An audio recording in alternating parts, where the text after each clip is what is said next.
আসসালামু আলাইকুম রহমতুল্লাহ। গতকালকে ছাত্রদলের ঢাকা মহানগর উত্তর এবং দক্ষিণে কমিটি দেওয়া হলো এবং সেই কমিটিতে ঢাকা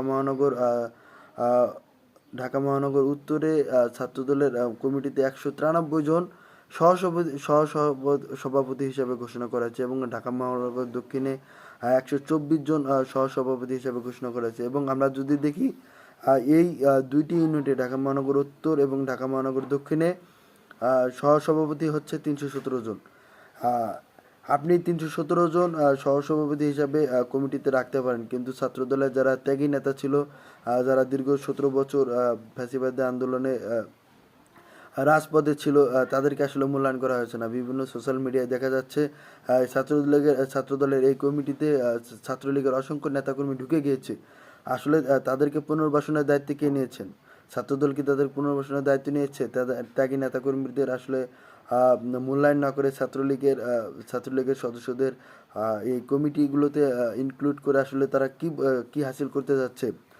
বিভিন্ন জনমনে প্রশ্ন উঠেছে। ছাত্রদল এই কমিটিতে কমিটি বাণিজ্য করেছে।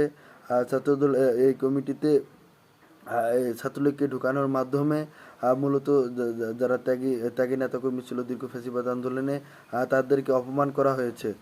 এবং আমরা গতকালকে থেকে সোশ্যাল মিডিয়াতে আমরা বিভিন্ন কমিটিতে আসলে যারা পদবঞ্চিত ফ্যাসিবাদ আন্দোলনের দীর্ঘ সংগ্রামে ছিল, তাদের আসলে তাদের বিভিন্ন পোস্ট আমরা পরিলক্ষিত করে দেখেছি যে তারা আসলে নানাভাবে ব্যতীত হয়েছে।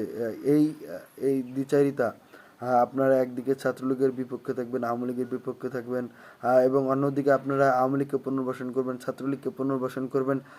এই যে রাজনীতি, এই রাজনীতি আসলে এই দ্বিচারিতা রাজনীতি করার, ডাবল স্ট্যান্ডার্ড রাজনীতি করার অধিকার আপনাদের কে দিয়েছে? আমি যদি বলি যে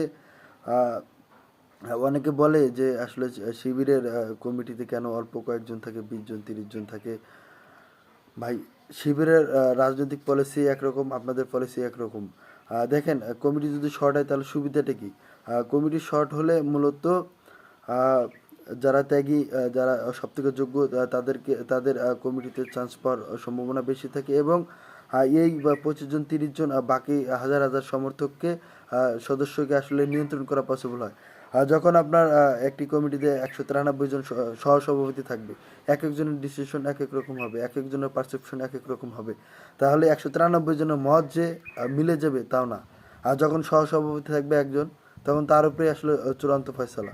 আর এই যে বিষয়গুলো, আপনার শিবিরে সেজন্য ক্লাস হওয়ার সম্ভাবনা কম থাকে এবং ছাত্রদলের ক্লাস হওয়ার সম্ভাবনা বেশি থাকে।